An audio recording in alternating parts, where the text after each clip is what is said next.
Nós vamos ler o relato, pelo menos parte dele, que Mateus faz sobre a ceia. E como nós vimos na ceia passada, o que nós vimos na ceia passada?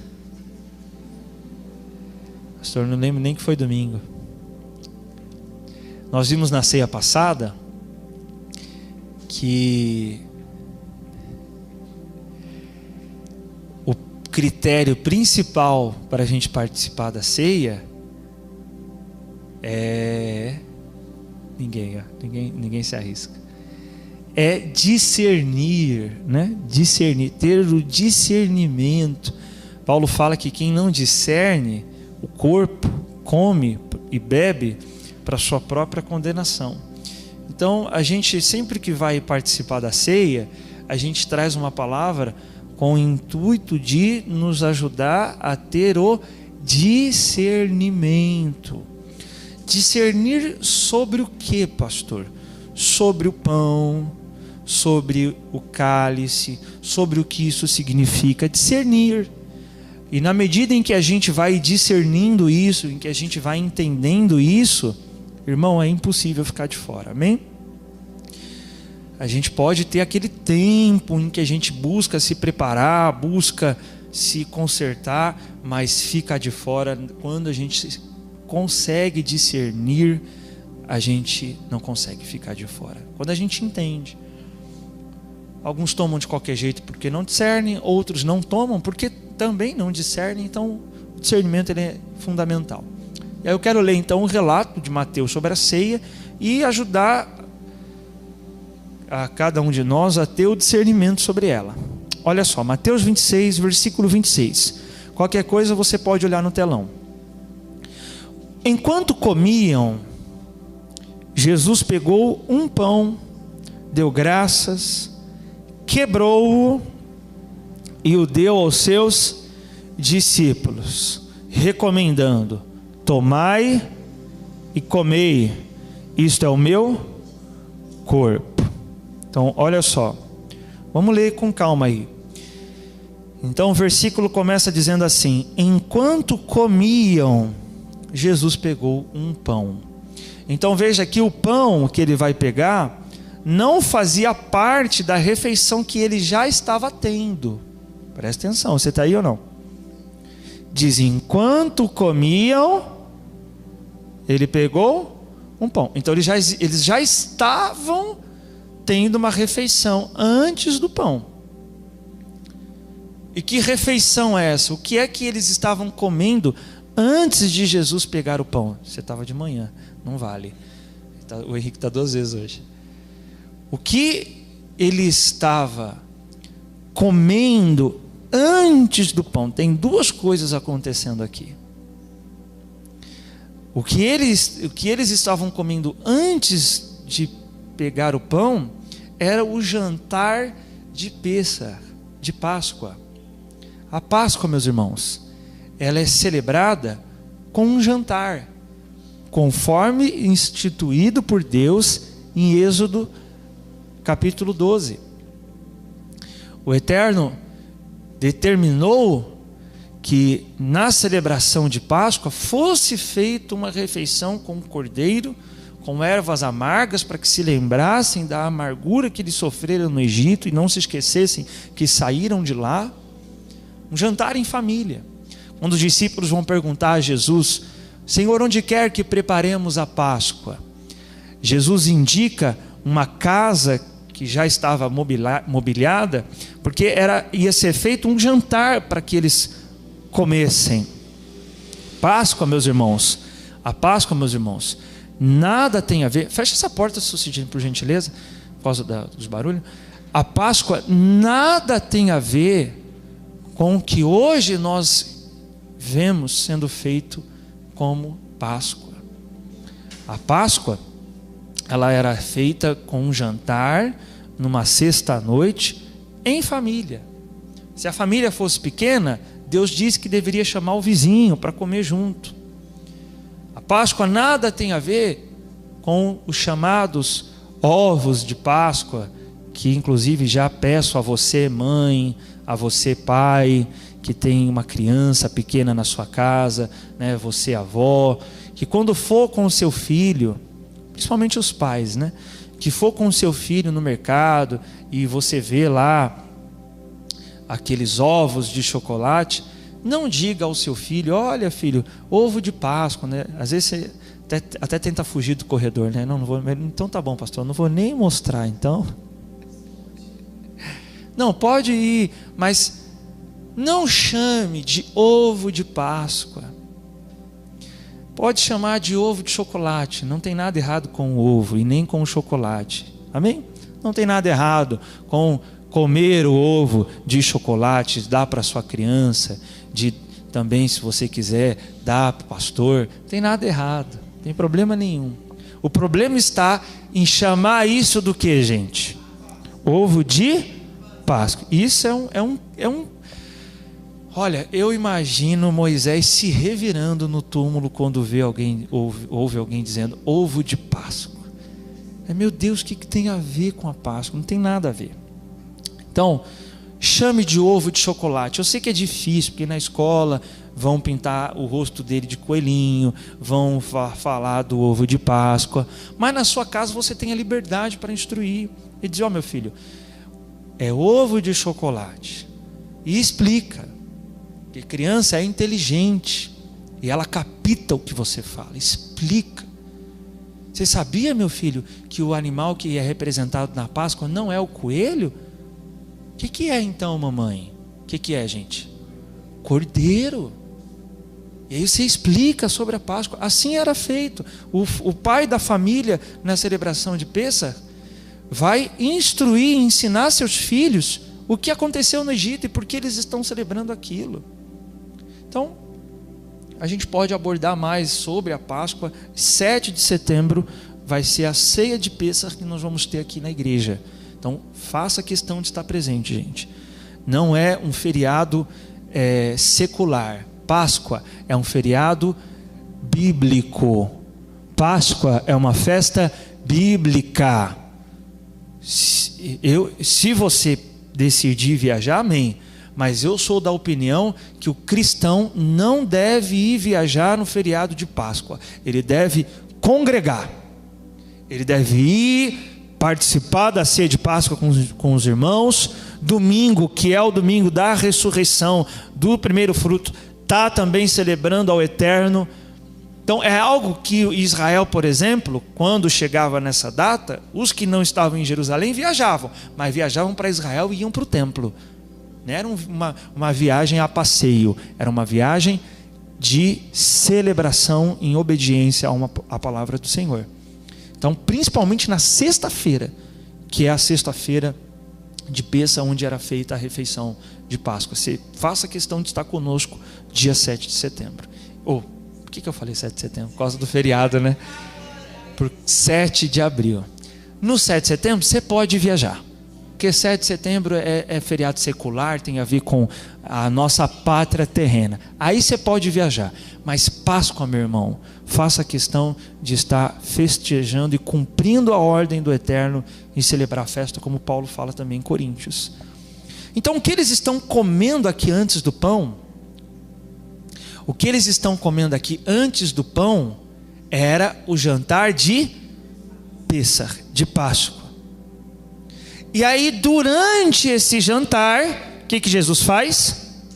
Pega o pão. Então o que ele vai fazer a partir daqui já não está mais apenas relacionado com a Páscoa.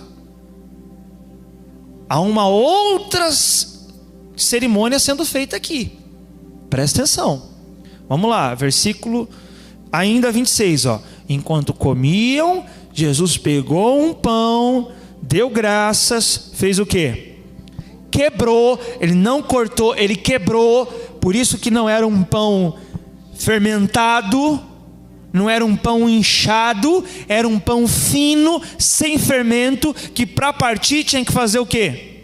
Quebrar.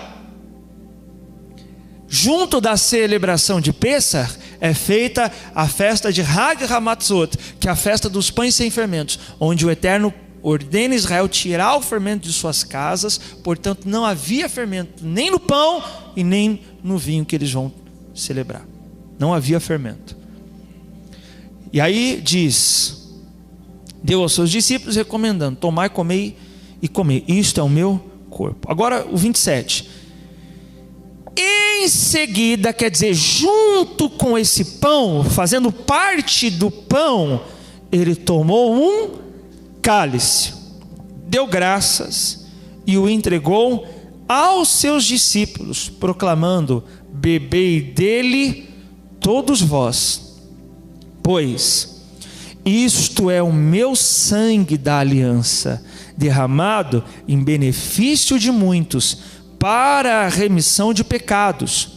E vos afirmo que, de agora em diante, não mais tomarei deste fruto da videira.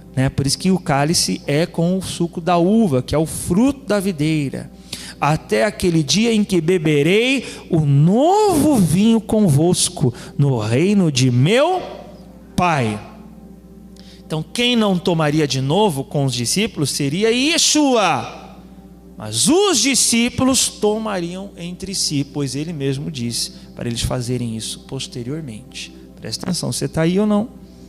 Então vamos lá, tem duas coisas acontecendo aqui. O jantar de Páscoa e a comunhão com o pão e o cálice. Se forem ambas uma mesma coisa, ou seja, se o pão que ele comeu e o cálice que eles tomaram foi único e exclusivamente a Páscoa, presta atenção aqui, estou explicando. Olha só, então, se o pão que ele comeu e o cálice que eles beberam foi único e exclusivamente a Páscoa, então isso pode ser feito apenas uma vez ao ano, porque Deus determinou uma data para a Páscoa e seria celebrado uma vez ao ano. Agora, por que então nós não celebramos uma vez ao ano e não celebramos só na Páscoa? Por que nós celebramos uma vez ao mês, por exemplo, aqui na igreja? Por que nós fazemos? Porque é outra coisa. Tem duas coisas acontecendo aqui. O pão está relacionado à celebração de Pêssar também. Mas quando o pão é colocado na escritura junto com vinho, se refere a outra coisa, que não está restrito apenas à Páscoa. Por exemplo, uma das chamadas festas do Eterno em Levítico é o Shabat, é a lembrar e santificar o sábado. E o povo de Israel, que é quem conserva a maneira como se faz essa celebração, sabe como é que eles fazem? Quando dá às 18 horas de sexta-feira, porque o dia na contagem bíblica vira às 18 horas e não à meia-noite, Gênesis fala que foi tarde, manhã e primeiro dia. Quer dizer, o dia começou a contar à tarde, no pôr do sol. Então ali é a virada do dia. Então nas 18 horas de sexta, sabe como que é feita a abertura do Shabat? O pai da família pega o pão, pega o vinho, ele pega o pão, apresenta ao Senhor, que é o que Yeshua fez ao dar graças, é citar uma bênção. Baruch atah Adonai, Eloheinu melech haolam, hamotzlech min haaretz. Bendito és tu, Adonai, Rei do Universo, que faz sair o pão da terra. E aí ele compartilha com sua família. Depois ele pega o vinho e diz: Baruch atah Adonai Eloheinu melech haolam, borei pri hagafen, que é bendito és tu, Adonai, Rei do Universo, pelo fruto da videira, e dá de beber para sua família. Isso não é Páscoa. Isso é uma outra coisa, que é feito entre o povo de Israel, por exemplo, toda semana. Então, o pão e o vinho, ele está presente nas Escrituras, não como uma referência exclusivamente à Páscoa, mas como algo realizado para representar uma coisa muito forte. Presta atenção. Por exemplo, a festividade Pêssar, ela começa em Moisés com a saída do povo de Israel no Egito. lá em Êxodo 12. Mas essa cerimônia de comer pão e vinho, não como refeição, mas como uma cerimônia espiritual, uma cerimônia religiosa, aparece muito antes de Páscoa. E que acredito eu ser essa a origem, não apenas da ceia, mas da cerimônia de comer pão e o cálice da uva, como uma cerimônia de fé. Isso aparece, eu vou pôr aí na tela para você. Você pode até abrir, na verdade você pode, é Gênesis não precisa marcar. Mas eu peço por favor que enquanto eu estiver lendo, você leia, e quando eu explicar, você pare para ouvir a minha explicação, para você entender. Então olha só, Gênesis 14, versículo 17, diz assim: após voltar Abrão de sua vitória sobre Quedorlaomer e sobre os reis que estavam com ele, saiu-lhe ao encontro o rei de Sodoma no vale de Savé, que é vale do rei, que é o vale do rei. Olha, presta atenção no 18.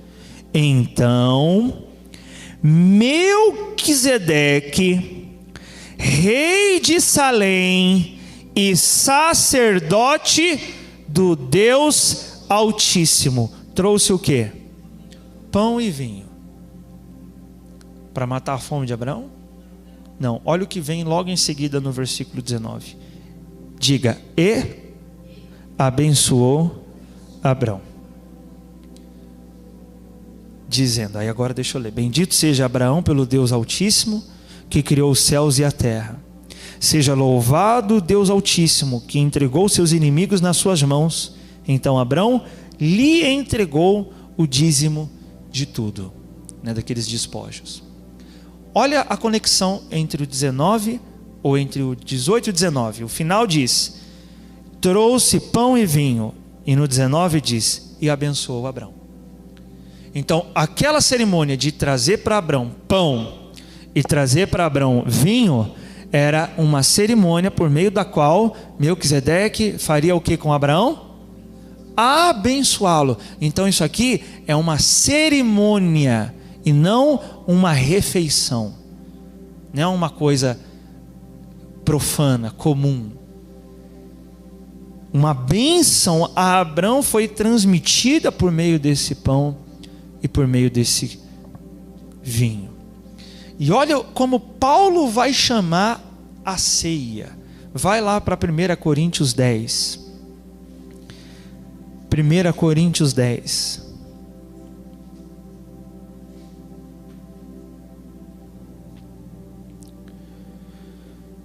Primeira Coríntios capítulo 10. Se você marcou, se você não marcou, leia comigo na tela, tá? Importante é você entender. Diz no versículo 16: não é verdade que o cálice do quê? Da bênção que abençoamos é a comunhão do sangue de Cristo? Acaso o pão que partimos não é nossa participação no corpo de Cristo? Sim, né? Seria a resposta. Sim, é o cálice da bênção e o sangue de Cristo, e o pão é o corpo dele. Agora, o que é esse cálice e esse pão que ele se refere aqui? Que cerimônia ele está falando? Santa Ceia. E ele chama o cálice que é compartilhado na ceia de cálice da bênção. E através do que Melquisedeque abençoou Abraão? O pão e o vinho.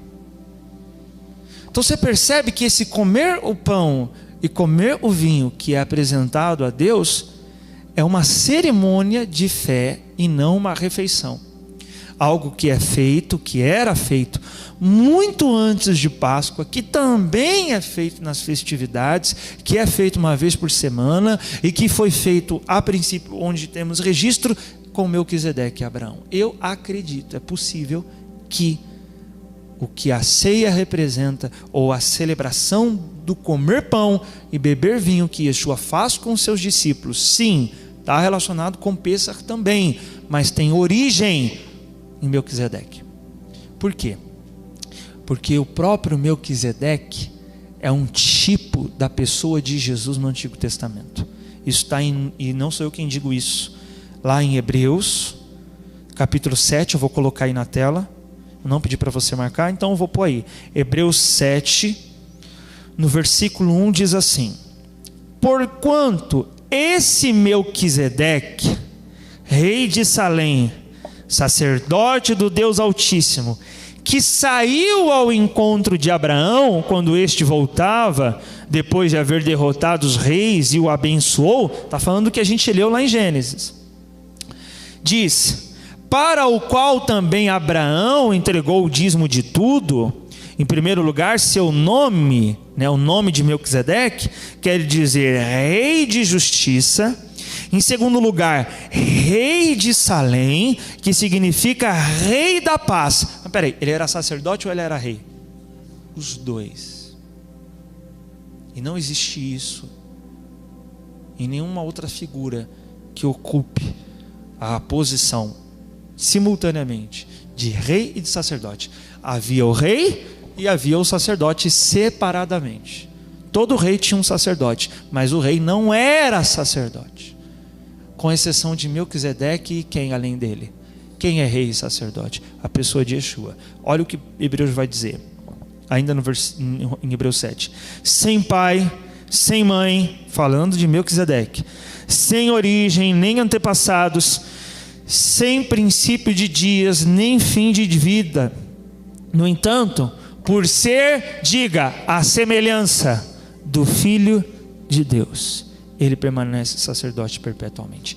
Quem é a semelhança do Filho de Deus que Hebreus está falando aqui? Melquisedeque. Então há figuras no Antigo Testamento que são uma representação de Jesus. Uma delas, Melquisedeque. Agora vamos conectar as duas. Melquisedeque traz o que para abençoar Abraão? Pão e vinho. Então, de maneira semelhante, o que Jesus usa como bênção para os seus discípulos? Pão e o vinho. Então, o pão e o vinho compartilhado entre Jesus e os discípulos, antes de estar relacionado à Páscoa, provavelmente está relacionado a Melquisedeque e Abraão. Através disso, ele é abençoado.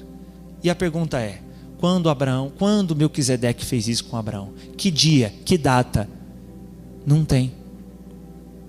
Então, em que dia, em que data os discípulos vão se reunir para comer o pão e o vinho?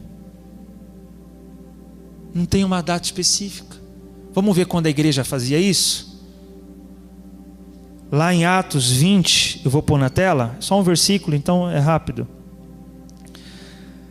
O livro de Atos, capítulo 20, no versículo 7, diz assim: no primeiro dia da semana, nos reunimos com a finalidade do quê?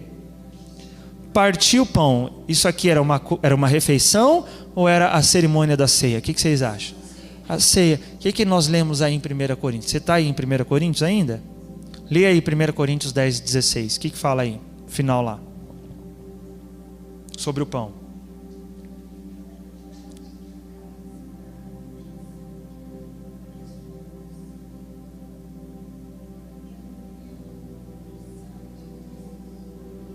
Agora continua, sobre o pão.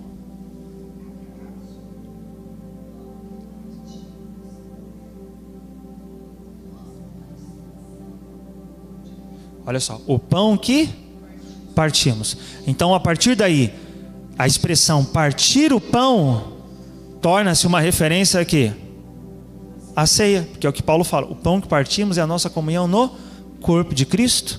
Está falando do pão da ceia. Então, sempre que você lê no Novo Testamento partir o pão, é provavelmente uma referência à ceia e não a uma refeição. Eu vou mostrar daqui a pouco um outro texto onde as duas coisas são colocadas separadas: partir o pão e refeição. Porque partir o pão não era uma refeição, partir o pão era ceia. Então aqui o que eles estão fazendo? Olha só, vamos ler de novo então. No primeiro dia da semana, nos reunimos com a finalidade de partir o pão. Se reunir com o propósito do que então? Provavelmente aqui, participar da ceia. E Paulo pregou ao povo, planejando seguir viagem no dia seguinte, e continuou falando até meia-noite. Quando eles fizeram isso? Quando foi que eles se reuniram para cear? Não, está aqui, diz aí, gente, o primeiro versículo, no primeiro dia da... Então é provável que a ceia para esses cristãos era feita quantas vezes? Provavelmente uma vez por semana. É uma possibilidade. Primeiro dia da semana nos reunimos. O texto grego de Atos, que Atos foi escrito em grego, a expressão primeiro dia da semana é miaton sabaton. A semana que nós lemos aqui, semana, no grego é sabaton. Só a pronúncia já lembra o que, gente? Sábado. Então, primeiro dia da semana, a gente entende que era o domingo. Mas quer dizer, era o domingo ou era o sábado? Era domingo, mas provavelmente foi sábado à noite. Lembra que eu disse que em Israel o dia vira a que horas? Às 18 horas com o pôr do sol. Então o sol se pôs, é à noite, e eles estavam reunidos que horário? Era de noite. Não, Paulo pregou até meia-noite, mas eles estavam reunidos de noite. Olha o versículo 8 ó. Havia muitas tochas iluminando a grande sala no piso superior onde estávamos reunidos. Então era de noite. Então provavelmente acabou o Shabat, é à noite, sábado à noite, o que já pode ser contado como domingo, por isso primeiro dia da semana. Eles depois do Shabat se reuniram para participar da ceia. Para não ficar só nas minhas palavras, Dr. David Stern, que é um comentarista bíblico muito renomado, diz o seguinte, eu vou citar as palavras dele, presta atenção. Uma reunião noturna no sábado se encaixaria com mais naturalidade na observância judaica do Shabat. Seria natural para os cristãos judeus que tinham descansado no Shabat, com o restante da comunidade judaica, congregarem-se depois disso para celebrar a fé em Yeshua. Ou seja, então todos aqueles que reconheciam Jesus como Messias, acabou o sábado, eles se reuniram e foram partir o pão, que é uma demonstração que quem estava ali era discípulo de Jesus. Por isso, era à noite, o que provavelmente significa ter sido numa noite de sábado, mas já era domingo. Quer dizer então que a gente tem que cear sábado à noite ou tem que cear domingo? Quer dizer que quando tivermos a oportunidade nós temos que nos reunir para participar da ceia. É isso que eu quero que você entenda. A questão não é o dia ou quantas vezes é feito, a questão é, precisa ser feito. Amém? Olha esse outro texto ainda em Atos, eu vou pôr aí na tela, Atos 2,46, diz assim, ó: diariamente continuavam, agora quando eles vão fazer isso aqui que eu vou ler agora, diariamente, todo dia, diariamente continuavam a reunir-se no pátio do templo, que era lá o templo em Jerusalém. O que eles faziam nas casas deles? Partiam o pão em suas casas e juntos participavam das refeições com alegria e sinceridade de coração. Percebe que aqui é separado o partir o pão e as refeições. Por isso, partir o pão não é uma refeição. Partir o pão que eles faziam nas casas era a ceia, provavelmente. E isso era feito quando? Diariamente. Não que todo dia era na mesma casa e as mesmas pessoas, mas entre os discípulos de Jesus, todo dia tinha alguma casa que estava fazendo isso. Todo dia. Então, a cerimônia do partir o pão e beber o cálice não precisa ser feita uma vez ao ano. Pode ser feito, como nós fazemos, uma vez ao mês. Pode ser feito 2 vezes ao mês. Pode ser feito uma vez por semana. Pode ser feito todo dia. O que importa é que seja feito. Você está aí ou não? Eu vou citar um outro comentarista bíblico. E por que eu gosto de citar? Porque Quando uma coisa é falada por uma só pessoa, pode ser coisa da cabeça dela. Quando é falado por mais de uma que também estuda a Bíblia, então há uma coerência nisso. Então eu citei o Dr. David Stern e agora vou citar um outro teólogo, Joaquim Jeremias, um teólogo muito bem renomado.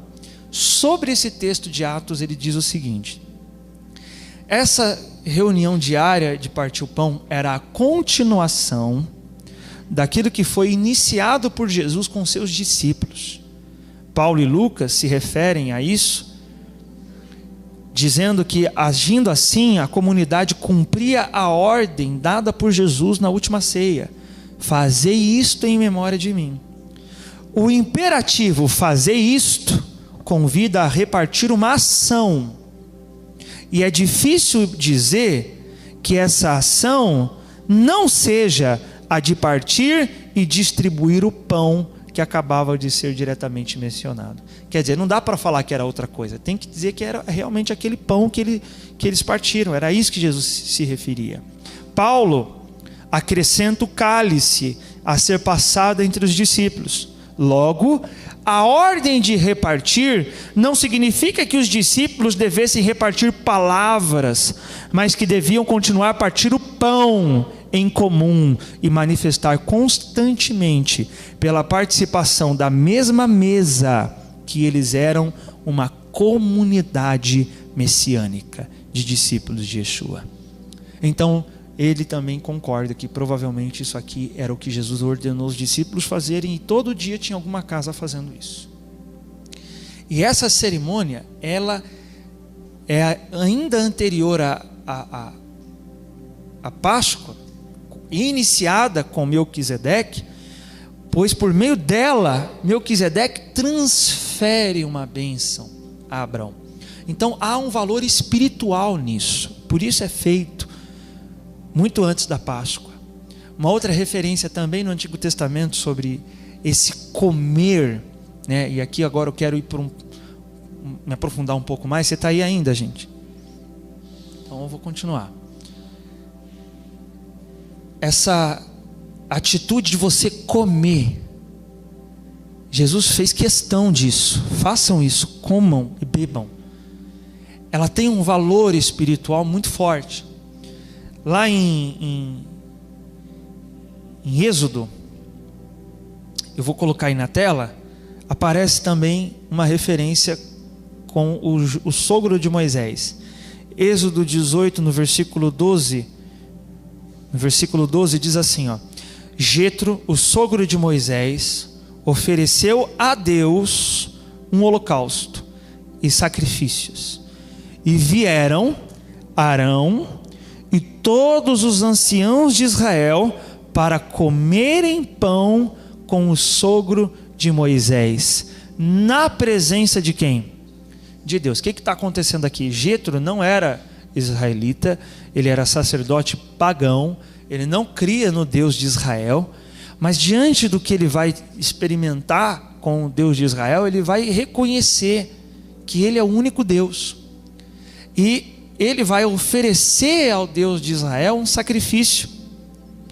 Ou seja, Jetro está entrando para a fé do povo de Israel.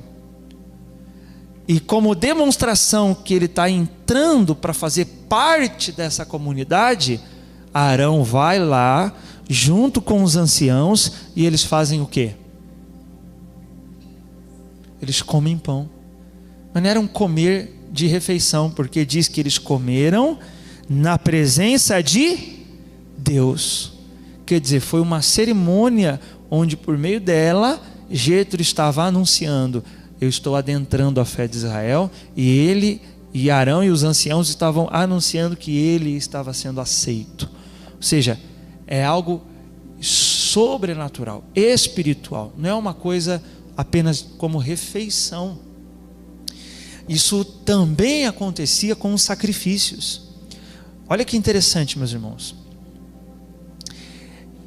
Se nós lemos, né? Você está ainda em 1 Coríntios? Então fica aí.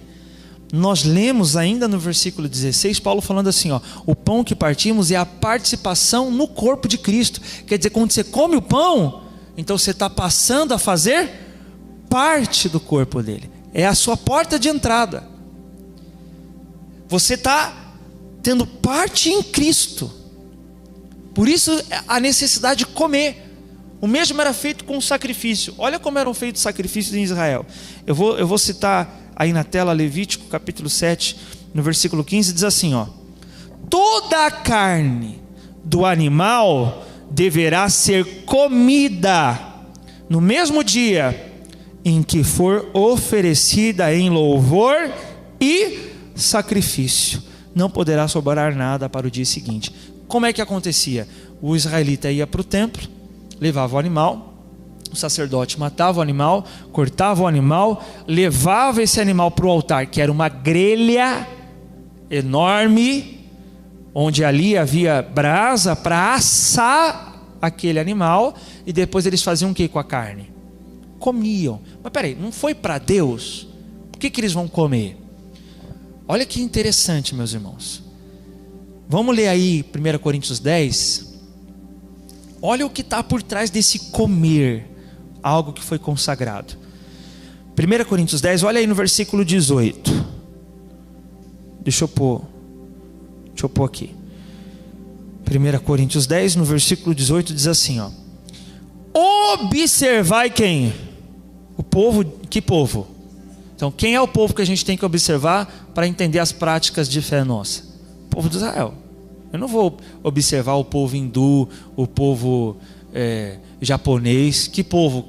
De onde vem a nossa fé? De qual povo? O povo de Israel. Então, observe o povo de Israel. Porventura, os que comem dos sacrifícios não são participantes do que, gente? Do altar? Ele está falando daquilo que acontecia onde? Mas aonde? No altar da onde? De Israel, em Israel. Então, do altar lá do templo de Jerusalém. Aquele templo de Jerusalém, aquele altar no templo de Jerusalém, era um altar dedicado a quem? Ao Deus de Israel.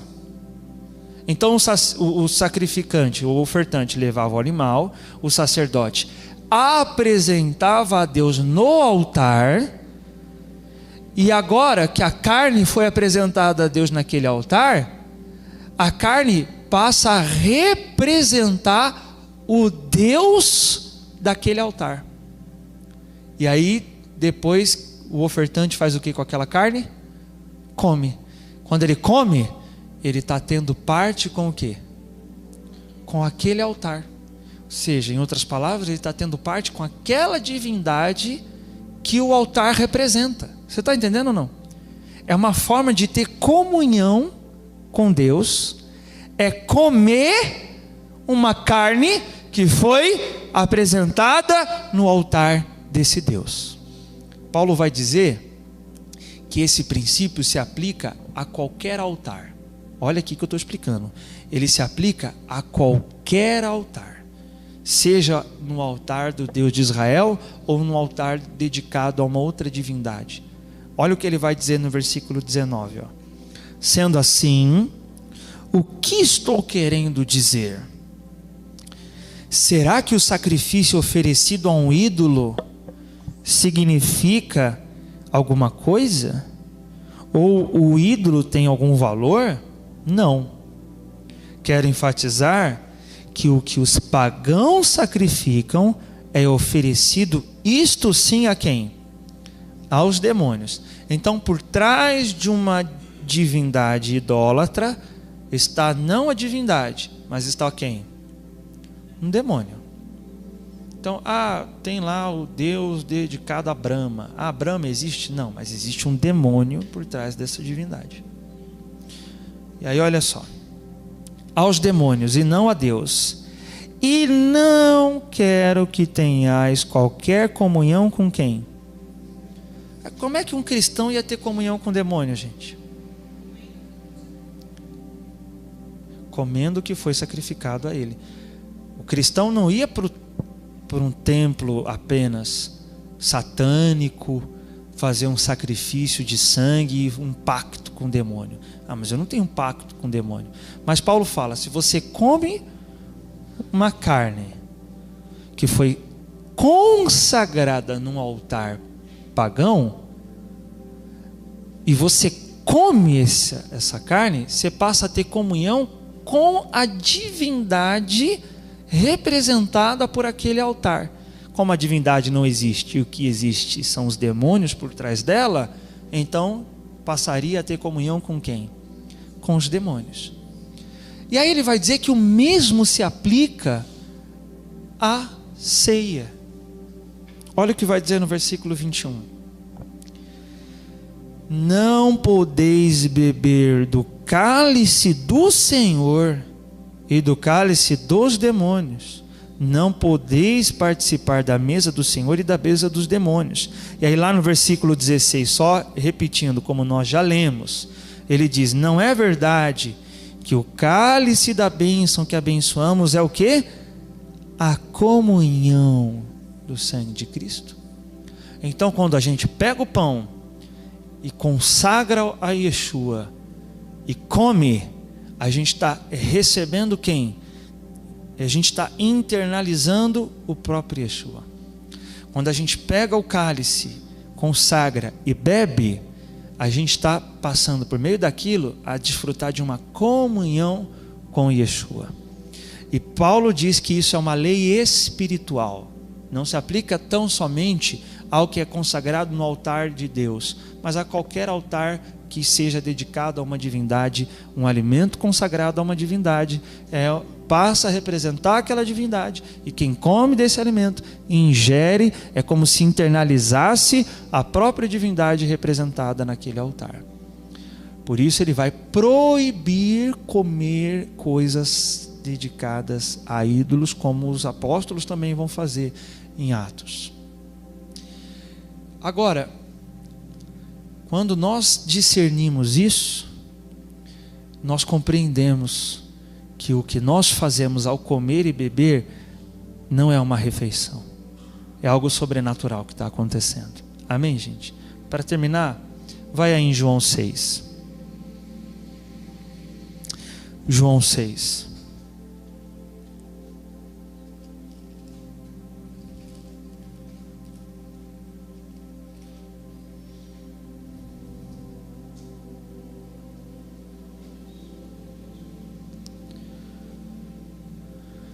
João 6 eu pedi para você marcar, né?